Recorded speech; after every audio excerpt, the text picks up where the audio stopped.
Ocidental foi hoje à ponta norte da ilha. Fomos à procura de um homem que é conhecido da ilha toda e que nasceu há mais ou menos 60 anos na freguesia de Ponta Delgada. Luís Alves foi professor do primeiro ciclo, tocou viola durante muitos anos, fez grupos folclóricos, escreveu letras para canções, participou em inúmeros festivais, trabalhou um pouco por todo o lado. Cidadão do mundo, terminou a sua carreira de professor fazendo outras coisas. Fez um curso de diácono, hoje em dia trabalha nas igrejas da ilha, faz pregações interessantíssimas, fala com jovens, com adultos e com crianças. O Luís é um homem do mundo, está hoje connosco e é com ele que vamos conversar agora. Luís, viver em Ponta Delgada não foi fácil e o início da tua vida também não foi fácil. Como é que foi desafiar-te para estudar numa freguesia como Ponta Delgada, numa altura com tantas dificuldades, com tantas limitações, com pais pobres, com uma freguesia muito pequena, sem estrada para Santa Cruz? Como é que foi? Pois, eu, primeiro que tudo, gostaria de agradecer o convite que me foi dirigido e porque cidadão do mundo, no fundo, é verdade, porque hoje, com a comunicação social que temos, muitos são os cidadãos do mundo, mas respondendo concretamente à colega Gabriela, com quem vivi e convivi praticamente toda a vida. Lembro-me quando vi no primeiro espetáculo aqui à Fazenda das Lajes, nas Lajes, foi nessa altura que nos conhecemos mais. Mas a pergunta propriamente dita é o seguinte: realmente não foi fácil. Eu sei que aos 10 anos, quando fiz o exame da 4ª classe, como se dizia, ainda não havia estrada. Viemos no barco, na lancha da nata, como se chamava, que ia levar a nata do leite que os agricultores trabalhavam com as suas vacas, com as suas terras, e no regresso fomos por terra, porque já havia a estrada aberta, mas ainda só com as máquinas, ainda não havia o asfalto nem nada, isso foi mais tarde. E, portanto, Ponta Delgada foi sempre uma freguesia muito isolada das outras. E eu gostava muito sempre gostei muito de ler, mas não, éramos limitados nisso, não havia a possibilidade de sairmos dali, até os doentes eram levados às costas, digamos assim, para o centro de saúde, na altura, que se chamava o Hospital de Santa Cruz, e eu, quando comecei na minha juventude, a minha vida era trabalhar nas algas, no Sargaço, e isso é que nos dava mais algum dinheiro. Quando cheguei aos meus 17 anos, na altura já tinha feito um espetáculo com 13 anos, com uma professora que tinha estado lá, depois aos 16 fiz o primeiro com o Padre João, que na altura orientava, e aos 17 lembrei-me que havia de estudar, mas havia a limitação dos livros. Lá consegui alguns livros emprestados e com a professora primária que lá estava... Era quem? Era a professora Lisete Pinheiro, que atualmente está reformada há vários anos, há muitos anos, está em Pedro Miguel. E essa senhora é que me começou a dar as primeiras explicações. Fiz o primeiro e o segundo ano. E depois, com ela ainda, fiz letras do 5º antigo, que é o 9º hoje. Uhum. E mais tarde não havia ninguém que me conseguisse dar explicações e eu estudei sozinho. Menos matemática e física, que vim para Santa Cruz. Vinha no carro dos bombeiros 2 vezes por semana. Ao externato? Não, era explicações à noite. Eu nunca pude ir para o externato porque fazia o 7º, o 8º e o 9º tudo junto. Como é que se podia? Uma explicação no 7º, depois havia uma aula no 8º. E quem é que te deu a matemática? A matemática já morreu, o José Noia, que era da minha freguesia também, da meteorologia. E a física? A física foi a Idalina, que trabalhava nos TTTs. Uhum. Mas eu comecei física em março e com o José Noia em janeiro, porque eu fui entretanto à horta ver se conseguia estudar lá. Mas a senhora das explicações, na Rua de Jesus, disse-me que não podia, porque eu queria despachar aqueles 3 anos todos num ano e que era muito difícil. Então vim para cá, a geografia, as ciências e o desenho que se fazia. A professora Isméria, que na altura era muito minha amiga e vivia na minha casa, que está no Pico, casou depois com o Serpa, é que me dava assim algumas ajudas, mas na parte da matemática propriamente dita e a física foi com esses. Depois fiz o exame e completei o 9º. Entretanto, não havia a possibilidade de nós termos emprego e eu não queria estar parado. E então o que é que eu faço? Vou para a horta fazer a admissão para o primeiro ciclo, para o professor primário. E foi nessa altura que encontrei colegas também da nossa ilha, como a Hilda Silva, de quem sempre gostei muito, também era da nossa freguesia. E então fiz os 2 anos do magistério e fui colocado na Feijão Grande no meu primeiro ano. Porque na altura podia-se dizer que não, porque eu fui colocado em São Miguel, Santa Maria, e fui dizendo que não. Quando chegou às Flores já não disse que não, disse que sim, e fui para a telescola. Trabalhava na altura com o João Gonçalves, que já faleceu também, e aí depois no meu segundo ano de colocação fui para o Corvo, na altura em que me nasce o primeiro filho. Tinha casado também em 76 quando terminei o curso. E fui colocado, então o terceiro ano foi efetivo na Escola de Ponta Delgada, onde trabalhei praticamente 30 anos. Fui destacado para a política na altura, porque eu também tinha esse bichinho, que a minha vida andou sempre à volta da política, ensino, educação, cultura e religião, teologia. Eram esses três pilares, digamos assim, aquilo que mais me entusiasmava. Mas embora tu tivesses sido, um excelente professor e durante muitos anos em Ponta Delgada, para além de ensinar, a tua função foi sempre muito além disso. Tinhas o teu pai, que na altura já tocava violão e tocava muito bem, tu também tocavas, a tua mulher cantava e, portanto, tu tiveste aí um papel fundamental no desenvolvimento do folclore da Ilha das Flores, em Ponta Delgada. Eu talvez fiz algumas coisas que não devia ter feito, porque houve uma altura que eu concluí que se eu não me mexesse, pouco ou nada se fazia. E é verdade. E depois as pessoas dizem-me, o Luís, isto e aquilo. E eu digo sempre que sim, raramente digo que não. Ainda há instantes vinha chegando a Santa Cruz, parei por lá e veio um senhor ter comigo, vai-me poder fazer os versos para a Ronda dos Reis, porque eu perdi os meus. E eu digo, olha, vou fazer os versos. E, portanto, acontece que eu, nesta parte da manutenção, digamos assim, do nosso património cultural, eu fiz uma recolha em 80. Recolhi, até a minha avó ainda era viva, e é que me ensinou na cozinha dela, é que me ensinou a coreografia da praia e do sapateia. E eu estive há dias a tentar ensinar isso, eles ficaram espantados que nunca tinham visto aquela coreografia. Eu disse, olha, pois minha avó já morreu com 92, já lá vão 20 anos ou mais, e por isso foi assim. Então eu meti-me, digamos assim, no envolvimento cultural da minha terra, que no fundo contribuía para tudo. Mas na escola, entretanto, eu já trazia os que foram agora e os que estão agora a trabalhar comigo, muitos foram meus alunos. E eu já fazia as danças de carnaval, as marchas de São João, já fazia os grupinhos de teatro que nós, pela Páscoa e pelo Natal na Casa do Povo, quando ela foi feita depois, fazíamos, que antes era na escola. E, portanto, este envolvimento trouxe de facto uma base que se foi prolongando no tempo, de maneira que quando chegou à altura de que nós queremos organizar um rancho folclórico, não foi muito difícil. E então a Casa do Povo apoiou na altura, as câmaras e juntas sempre apoiaram. Aliás, eu fui 22 anos político, porque tive 16 na junta, tive na Câmara e portanto também tinha uma certa saída, digamos, para falar com as pessoas, como é que se faz isso, como é que se faz aquilo, o que é que nós precisamos de um apoio. Nunca fizemos uma coisa que ainda hoje eu tento ainda fazer e vamos fazer, é a gravação de um disco, porque na altura eu subdividi a cultura popular entre um grupo de música popular onde a minha mulher cantava, o meu filho também na altura ainda participou, a minha filha menos, com o meu pai, meu irmão e outras pessoas que tocavam ali, que também eram aqueles que eu organizei na altura com o Padre João, a capela e o grupo coral, que nós tocávamos. A nossa capela era convidada para ir para vários sítios, para as festas, porque não havia.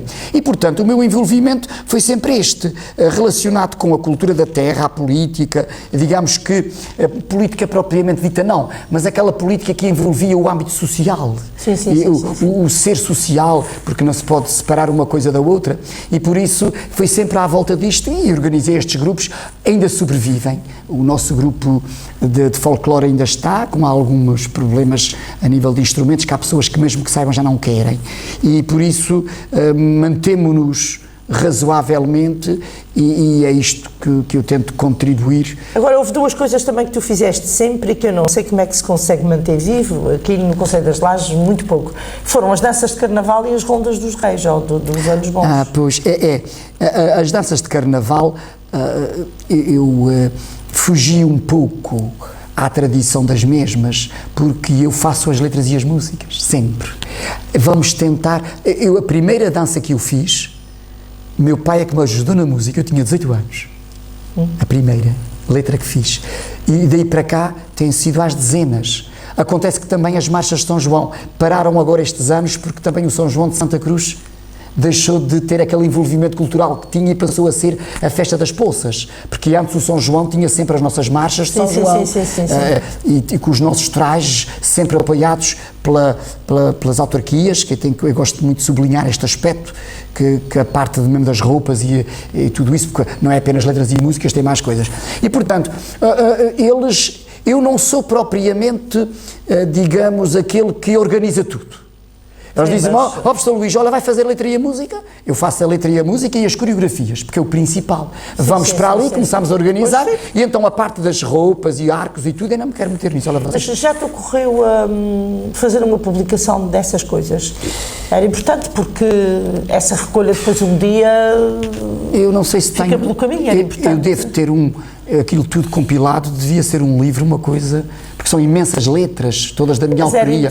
As músicas estão muitas gravadas, muitas sei, mas nunca foram passadas à pauta. O mesmo deve ter acontecido então em relação também às rondas do final do ano e dos reis. Pois, as rondas, houve sempre a tradição. Ponta Delgada saía sempre na sua ronda, visitávamos as pessoas que nos abriam a porta, às vezes mesmo já sobre a manhã, e aquilo era uma alegria, porque era um tempo frio, obviamente, porque é mesmo o tempo frio e úmido que nós temos, mas era de facto aquela ideia de dar umas boas festas às pessoas e transformar a vida mais alegre, porque eu acho que há sempre muita falta de alegria, e a alegria é tida por todos nós quando alguém a impulsiona também. É preciso que haja alguém que motive, que dê algum interesse e uma condição de vida um pouco diferente, e naquela altura nós, com os nossos problemas de vida, mesmo de subsistência, a nível mesmo económico, sempre com muitas dificuldades, as pessoas que hoje também há muitas dificuldades, mas naquele tempo havia imensas, e por isso nós visitávamos os amigos, e então passou-se, em Ponta Delgada ainda havia mais um grupo que saía, mas depois pararam de vez. Mas houve ainda umas pessoas que faziam outras danças, chegámos até 2. E acontece que, pronto, olha, vamos fazer massa de carnaval, e lá vai. Na parte propriamente dita, das rondas, é o seguinte, até por acaso uma vez estive em São Miguel e também fiz uma lá para os lados da povoação, letra e música. O que se passa é o seguinte, quando as pessoas me pedem para fazer, porque eu sozinho não posso, é lógico que vão organizar um grupo. E esse grupo é organizado, às vezes temos o tambor também, os ferrinhos. Pronto, para desmistificar um pouco, ser diferente. Mas pronto, eu faço a letra, fotocopia-se obviamente dá-se às pessoas, depois eu ensaio, canto várias vezes para os irem ouvindo, os tocadores vão tocando, e organizamos-nos.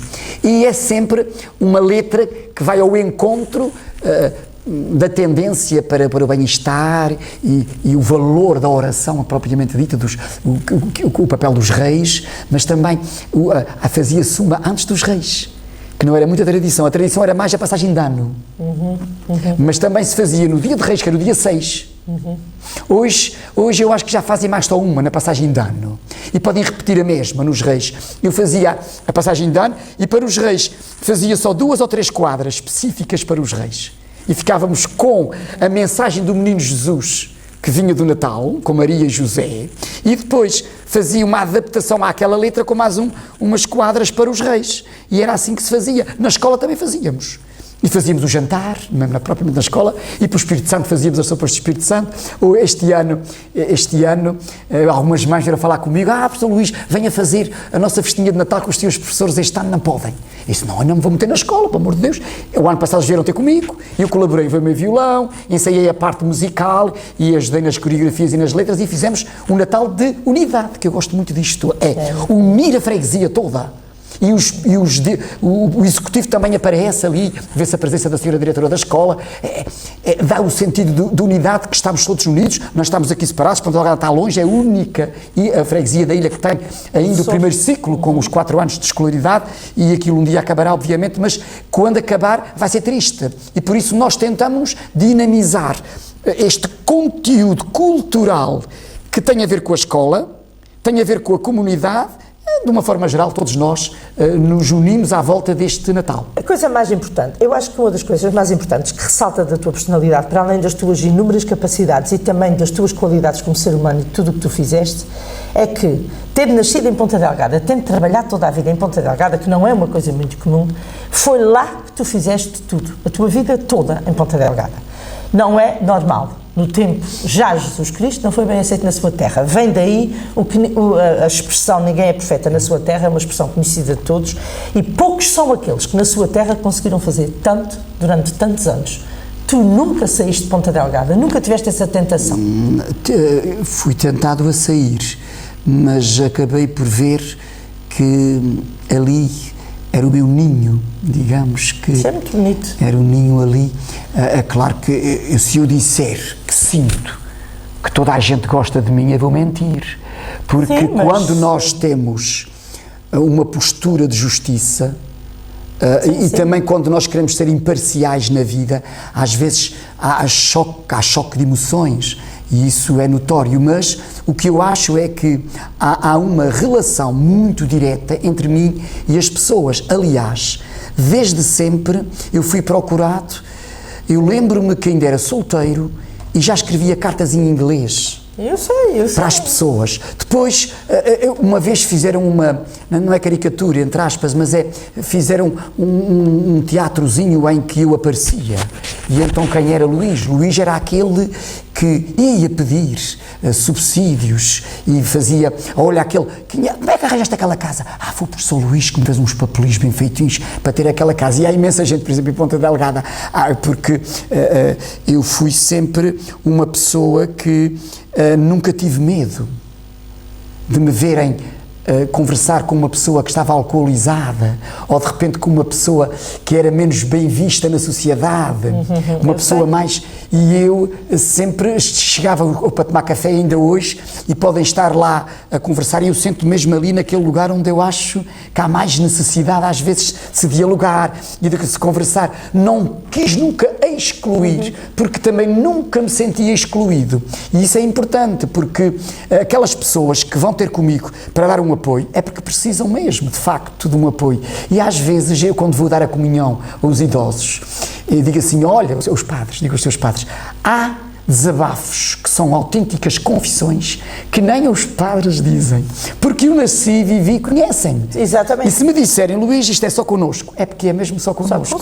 E por isso, este envolvimento que, digamos, sociabilizador, mais que socializador, é de facto uma relação bilateral entre mim e as pessoas que podem, de facto, às vezes, dizerem quem fez. Porque eu nunca me esqueço, uma senhora um dia que vem diz-me assim, Luís, não, professor Luís, é sempre professor Luís, o diácono mesmo nem importa, mas professor Luís, quero pedir perdão.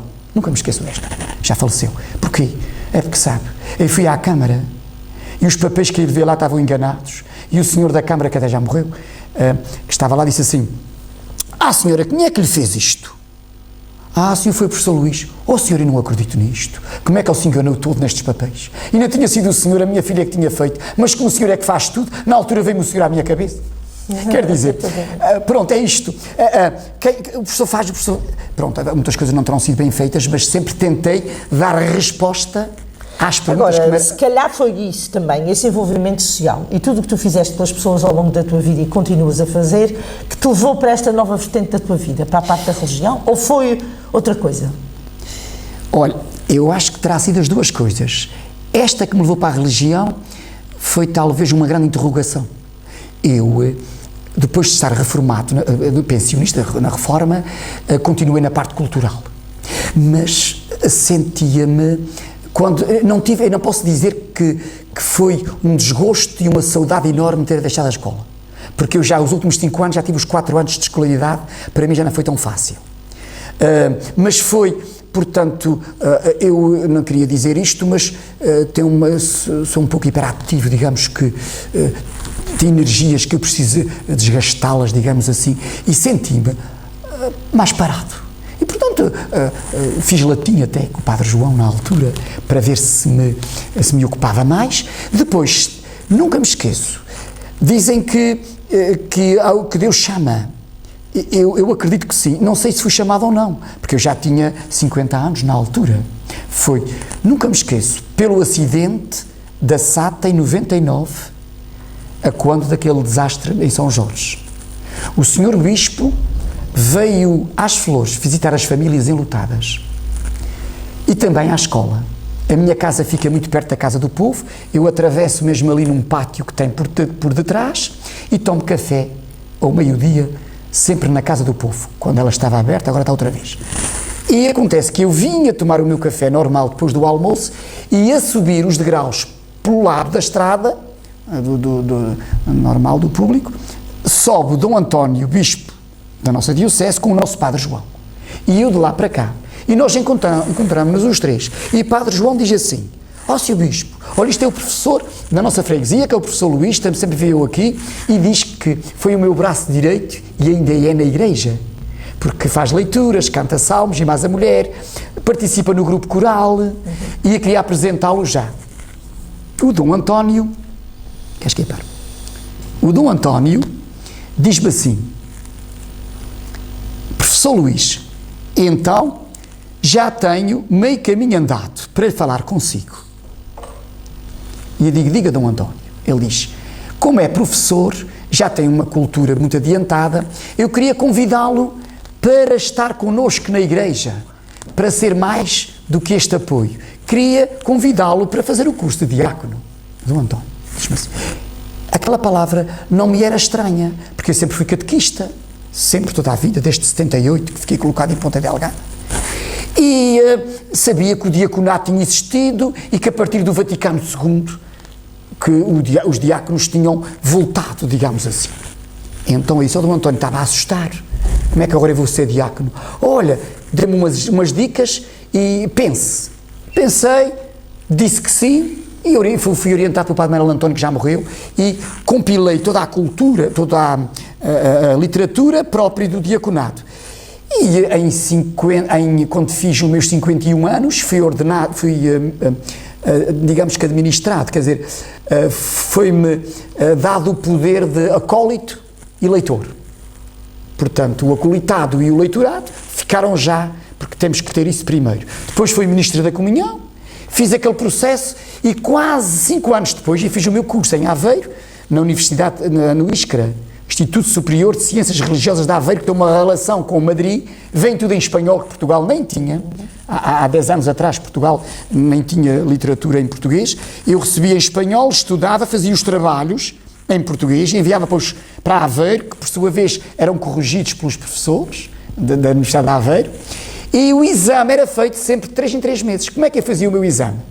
Para não ir tanta vez a Aveiro, tinha um padre tutor, que foi um grande amigo meu, o Padre Luís Gabriel, que esteve aqui. O Padre Luís Gabriel citou-se meu tutor, os exames vinham e eu ia à Escola de Santa Cruz, a professora Raquel, na altura, era a presidente do Conselho Executivo, autorizava que eu fosse a uma sala fazer os exames, estava ali aquelas 2 horas, acabava de fazer o exame, e o Padre Luís Gabriel punha no correio o exame e mandava.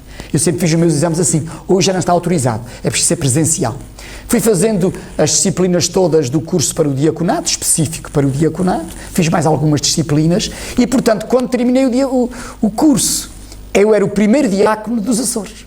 Só havia um que tinha feito o curso, mas era mesmo padre e doutor, que é o diácono Martins do Carmo, que vive em Angra, que também é professor no seminário, era o único, com quem eu também convivi há algum tempo. E por isso, depois de fazer o curso, fui ordenado diácono em 2006, com o padre David, que também entrou nesse ano, em 2006, em setembro. Nós fizemos a tal equipa que hoje existe, que é o In Solidum, onde não há padres de paróquias, porque já não pode ser, mas todos formámos uma equipa e, como disse no início, nas igrejas todas, e eu colaboro em todas as igrejas como diácono auxiliar.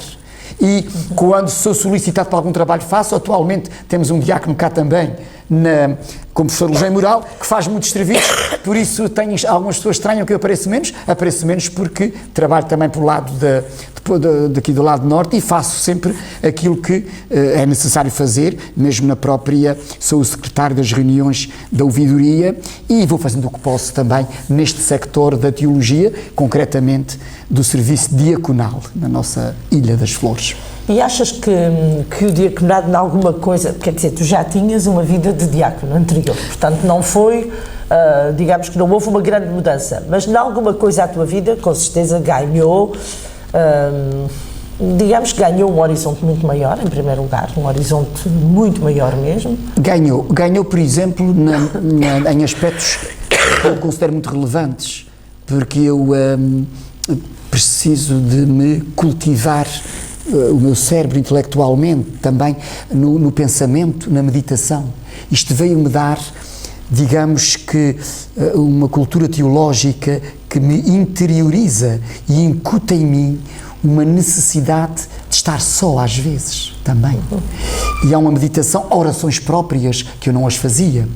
E é isso, esta relação direta com Jesus Cristo e a sua mensagem, não tira a relação social com as pessoas. Aliás, aumenta este conteúdo cultural, educativo, teológico, porque a teologia também é uma educação para a meditação, para o encontro com Jesus Cristo, e isso tem a ver também com aquilo que nós aprofundamos na vida. Isto veio aprofundar em mim a necessidade de ir mais além daquilo que é, porventura, mais exterior.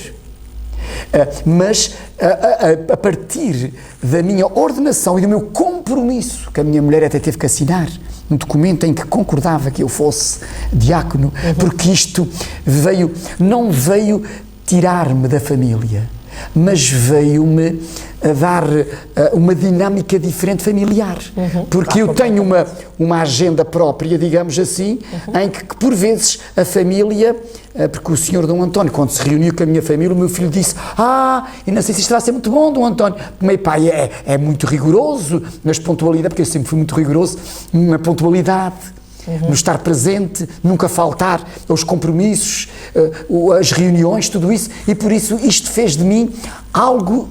Eu, quando era professor, de facto também era assim, mas a teologia veio-me dar este outro aspecto que estava mais adormecido, digamos assim, porque quando nós temos responsabilidade nas coisas, precisamos de nos aprofundar mais, e foi isso que eu acho que veio... Ora, Jesus Cristo foi, para mim, Jesus Cristo foi um modelo de tolerância e de amor incondicional. E aquilo que se passa hoje em relação à Igreja Católica, e que também a mim me tem ferido profundamente, e tu sabes, já falámos nisso algumas vezes, mas eu queria muito que as pessoas que vão ver este vídeo também pudessem ouvir a tua opinião. A religião católica fechou-se muito a uma perspectiva de aceitação da diferença dentro da Igreja. O Papa Francisco, mais recentemente, tentou mudar algumas coisas e tentou fazer uma auscultação dos católicos através dos sacerdotes e chegou-se à conclusão que os grandes inimigos da mudança dentro da Igreja Católica são os padres. E, portanto, a aceitação de casais divorciados nos sacramentos, por exemplo, a aceitação de pessoas divorciadas para receber os sacramentos é uma coisa que me parece absolutamente ridícula. Porquê? Eu queria dizer aqui uma coisa. Quando é proporcionado a alguém receber um sacramento, nesse sacramento há itens indispensáveis e que não podem ser mudados. O sacramento do matrimónio tem dois que são especiais: o amor na união e dessa união a procriação, os filhos. Quando nós, na Igreja Católica, nos propomos alcançar esses objetivos, vamos dizer sim a esses dois, não a um. No caso dos casais homossexuais, que hoje também se fala muito, sim. E que a Igreja nunca, mas nunca vai aceitar. Porquê? Eu acho que nunca, e digo isto aqui publicamente, porque um desses itens não vai acontecer nunca. Os filhos. Vai só aparecer o amor, a união, acredito, mas nunca vai acontecer o outro. Esse aspecto, digamos que estaria arrumado, mas nunca dizer que estão afastados da Igreja. Muitas vezes afastam-se porque entendem que lá não há quem não os aceite. E eu tenho muita pena que mesmo sacerdotes novos digam taxativamente coisas que nunca poderiam ser ditas. Não estou a falar concretamente dos daqui, porque isto podiam dizer, o Luís relaciona-se agora com eles e ouve, mas eu dizer, por exemplo, se algum dia um Papa, ou lá as congregações, quiserem que os padres se casem, eu deixo de ser padre logo. Isso a mim feriu muito, não porque eu queira ser padre, porque eu nunca quis ser padre, porque senão não tinha sido professor, não tinha estudado, mas este, que é o que eu queria dizer à Gabriela, é verdade, sim senhor, que muitos, dentro da Igreja, é que marginalizam e afastam, em vez de estarem de braços abertos, como o Papa Francisco diz. E isso eu não concordo com isso. Porque se Jesus Cristo, esta parte do casamento, que os miúdos da catequese do 10º ano fizeram há pouco tempo esta pergunta. Porquê é que os senhores padres não se casam? Porque eles confundem mais vezes com padre. Porque Seria normal que se casassem. E houve uma resposta que é, Jesus Cristo diz que o celibato e a virgindade a castidade é fantástica, porque eles mesmo dizem obediência, castidade e caridade, que são itens que eles têm coisa. Mas repare, Jesus Cristo, então, para que é que foi convidar homens casados? E o primeiro Papa era casado e muitos foram. A partir do século X, propriamente, mais ou menos, é que um Papa se lembrou, isto é para acabar. Tinha as suas razões. E uma delas, eu não a quero nomear aqui, que é realmente um bocadinho mais triste, mas a Igreja precisa também de viver do que é material. Precisa também de apoio. Também precisa. No que diz respeito aos divorciados, há uma coisa que eu tenho que dizer. Há imensos divorciados na Igreja que são muito mais trabalhadores, muito mais competentes nas organizações e em tudo mais, do que muitos que são casados na Igreja que nunca lá põem o pé. E que em termos práticos e concretos da vida, nunca nos dizem que Jesus Cristo existe.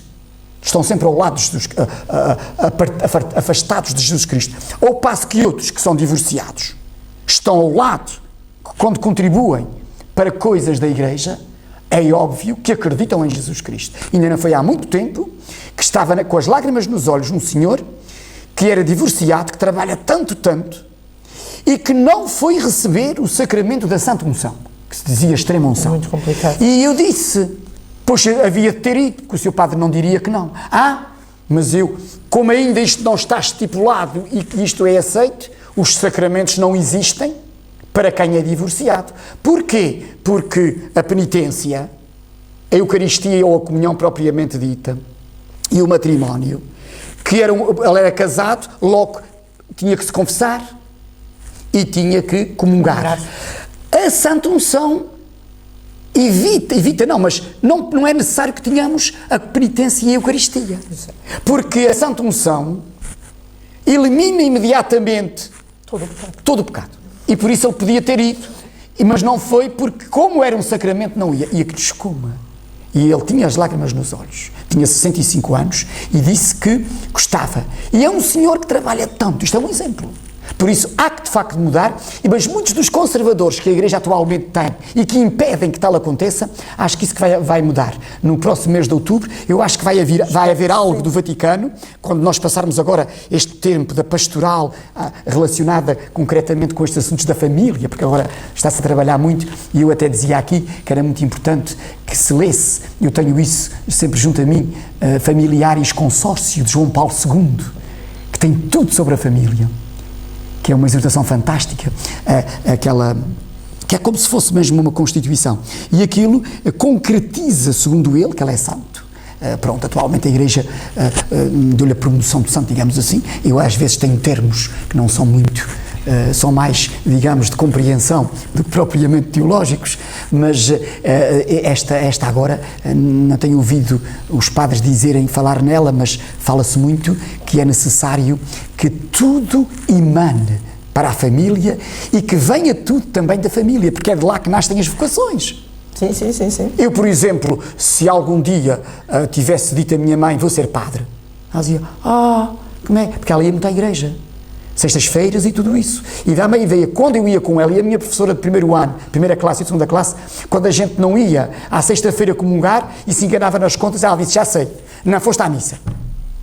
Portanto, queremos dizer que éramos crianças, e ela começou a incutir que era preciso haver uma relação entre missa, Jesus e tudo mais que se faz na vida. Eu nunca tinha percebido na altura. Quando eu me enganava nas contas, nunca me esqueço, numa conta, uma subtração, 7 para 14. Eu acho que disse 4 para 7, não sei o que é que eu fiz. Ela disse, Luís, tu foste à primeira sexta do mês. Senhora, minha mãe não foi sozinho, 6, 7 anos. E ela disse, por isso te enganaste na conta. Aquilo ficou para toda a minha vida que não era verdade. Pois claro. E nunca se diz aquilo às crianças, porque Jesus Cristo é muito mais do que isso.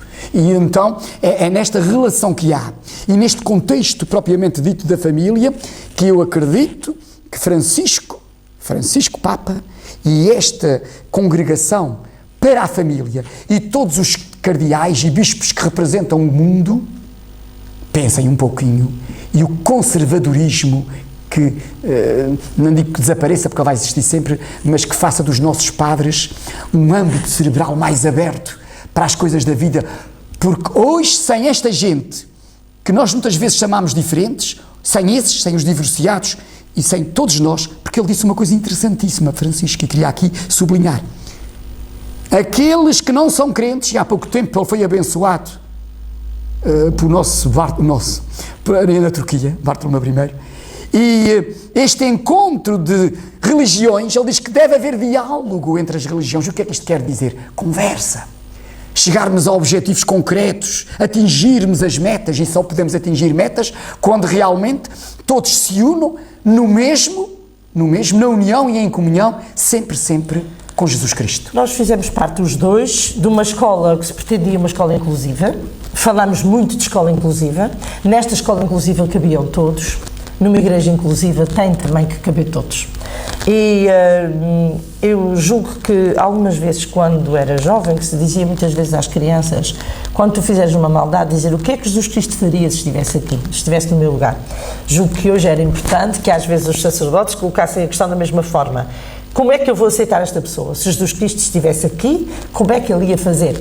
Talvez isto ainda não tenha sido feito, mas eu acredito que estamos no caminho para lá chegar. Esta conversa daria para ficarmos aqui durante várias horas.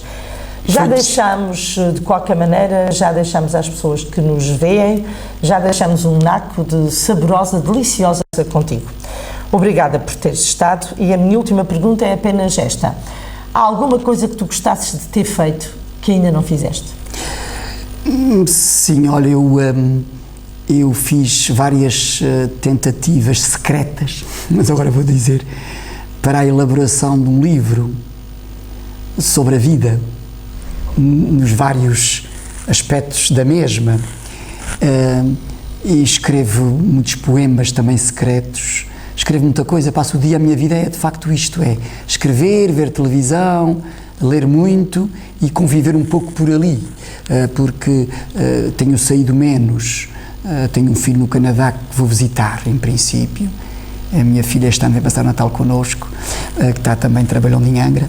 O que é que se passa? O que é que eu queria ter feito? Era mais isto, porque depois eu começo a pensar, eu podia ter feito mais coisas, podia até ter feito uma coisa que depois, houve um ano ou dois que me arrependi quando fui convidado para ser deputado. Fui convidado por vários partidos e na altura estava agarrado um bocadinho à escola, estava a fazer, ia tentar a teologia, porque foi quando fiz 50 anos e já tinha sido convidado, mas para deputado não, para deputado fui convidado, sempre toda a vida fui, mas nunca aceitei. Eu gostava de ter um dia estado na Assembleia Regional. Também acho, e devias. Era gostava de ter sido deputada um mandato de 4 anos, gostava de falar assim algumas coisas que de facto podiam não ser ouvidas, mas tenho essa percepção que as pessoas ou gostar muito ou gostar pouco ou um pouco, mas no fundo acabam por me gostar de ouvir um pouco, não muito. Era isso, poderia ter sido deputado, podia ter escrito um livro, nunca se sabe, é verdade. Está a tempo, muito a tempo das duas coisas. Mas eu sou um bocado que tenho pena, que é um dos meus maiores defeitos, que defeitos tenho muitos, obviamente, algumas virtudes, perfeccionista. Isso é importante também. Mas eu tenho um problema muito grande, que às vezes podia fazer coisas e não faço porque realmente não deve estar bom. Também te conheço mas bem exatamente, as área. pessoas às vezes podem pensar. Uma coisa que eu gostei sempre de ser, nunca ser hipócrita, o que disser por trás, poder dizer na frente, mas falo por trás, tenho que dizer que falo, como todos nós falamos, mas nunca dizer nas costas, seja de quem for, o que não posso dizer na frente. E isso foi sempre um lema que eu tive, porque sou sempre... as pessoas... eu já tive algumas discussões. O professor Luís tem sempre a língua afiada. Tenho, está afiadinha. É importante. E é importante que esteja afiada, mas o estar afiada é sempre num contexto para que algo resulte. Eu sou preocupado demais que resulte. E é isso, mais ou menos. Não tenho dúvidas. Luís, muito obrigada. Obrigado eu. Ficam aqui dois importantes alertas. O primeiro deles, aos partidos políticos da ilha. Talvez possamos ainda voltar a ter deputado, nunca se sabe. O segundo, aos editores. Um livro, a história do Luís, desde o princípio, quando Ponta Delgada era a freguesia mais isolada das Flores e não tinha canais de comunicação, até à Ponta Delgada da atualidade. E até ao púlpito das igrejas da ilha, quando o Luís aí vai para fazer as suas dissertações sobre aquilo que ele acha que pode ser. Obrigada. Muito obrigado também.